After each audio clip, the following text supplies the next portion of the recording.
Bonjour à tous, j'espère que vous allez bien. Et oui, vous ne rêvez pas, ça ne fait qu'une semaine que j'ai sorti ma vidéo. Mais je me suis dit, bon, 2 semaines c'est long, c'est long. Enfin, pour moi, parce que peut-être que vous vous en foutez complètement. C'est une possibilité qu'il faut envisager, oui. Mais je me suis dit, j'ai envie de les faire marrer toutes les semaines. Donc me voilà dans mon décor, mais sous un angle un peu différent, avec un concept un petit peu différent. Vous allez toujours apprendre un truc, mais ce sera un petit peu plus du storytelling. Et ponctuer des petites blagounettes, évidemment. Je serai aujourd'hui une sorte de Père Castor 2.0.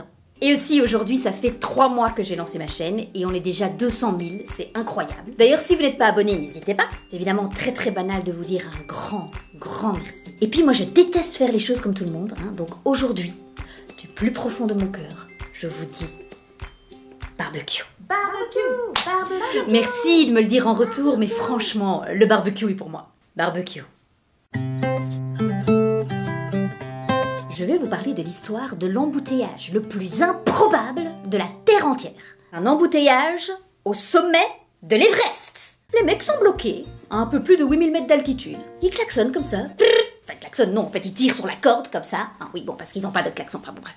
Si on a un créateur, je dis bien si, moi je vois ça, c'est le moment que je choisis pour débrancher la prise. Oui, non, il y a quelque chose qui a foiré là. Revérifie tes branchements, gars, et recommence. Parce que vous vous rendez compte du délire. Les gars commencent. Hé, t'avances, connard! Enfin, non, plutôt.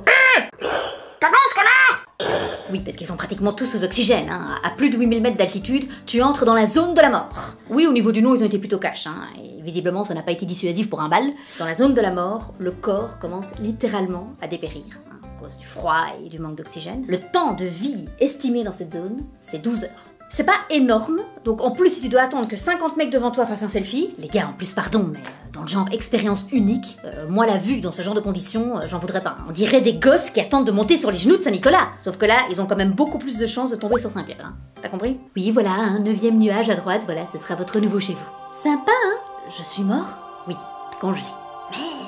Bon, au moins je peux dire que je suis mort au sommet de l'Everest. Ah non, tu n'étais pas au sommet, il manquait 200 mètres, c'est con. Tu es mort en essayant d'atteindre le sommet de l'Everest. C'est moins vendeur.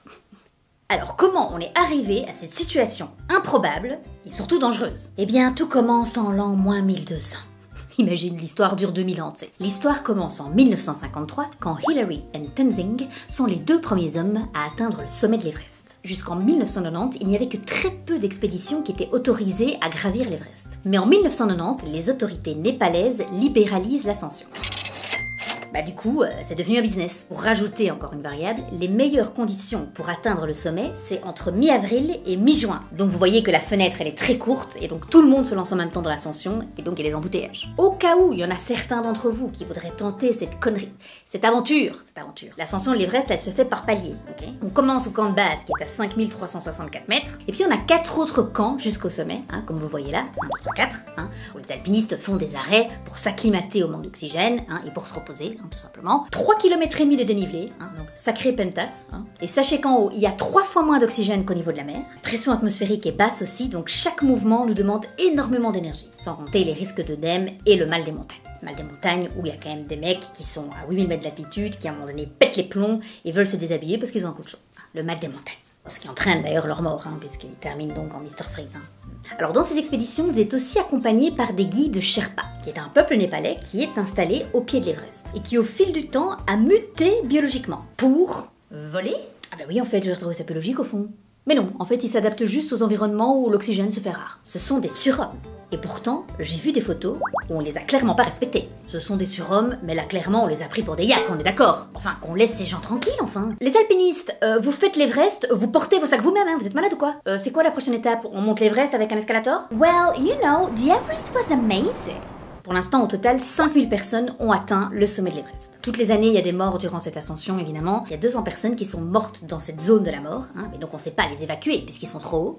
Donc les corps restent là et ils servent de repère aux autres alpinistes. Comme ce pauvre Indien qui est décédé en 1996 et qu'on a surnommé Green Boots, et qui est le plus célèbre repère avant le sommet. C'est glauque et de mauvais goût. Et je n'ai jamais autant ri devant une photo. Non mais le gars a des bottes vertes, on le surnomme Green Boots. I'm sorry, but that's funny. So, to sum up, hein, pour résumer, pour les bilingues, il y a des hommes et des femmes dans le monde qui payent 70 000 $, c'est le prix d'une ascension avec les compagnies les plus réputées, hein, pour qu'on leur dise à un moment donné, quand tu vois le corps du mec avec les bottes vertes, tu prends la première à droite. J'aimerais quand même qu'on prenne un moment pour s'imprégner de ce qui se passe dans le cerveau de ces personnes à ce moment-là. Tenez, 70 000 $. Parfait, donc ça vous fait 80% de chance de vous transformer en glaçon. Le compte y est.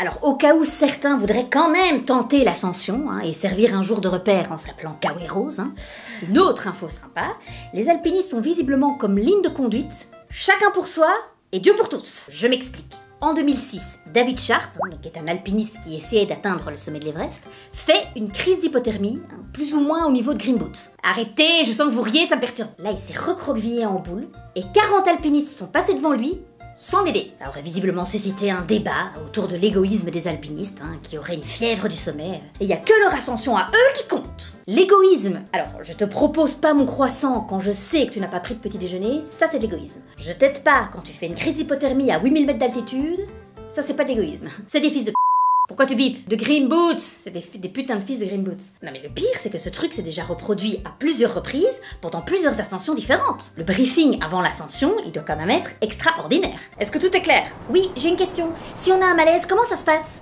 Allez les gars, on y croit, on y go!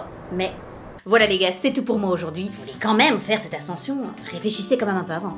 Red Boots là, non, Blue Boots. Bon, de quelle couleur sont les boots de ce mec? J'espère que ce type de format vous a plu aussi. Dites-le moi en commentaire si c'est le cas. On se retrouve la semaine prochaine pour une autre vidéo. N'hésitez pas à vous abonner et à liker. Je vous fais de gros bisous, à bientôt et n'oubliez pas, barbecue.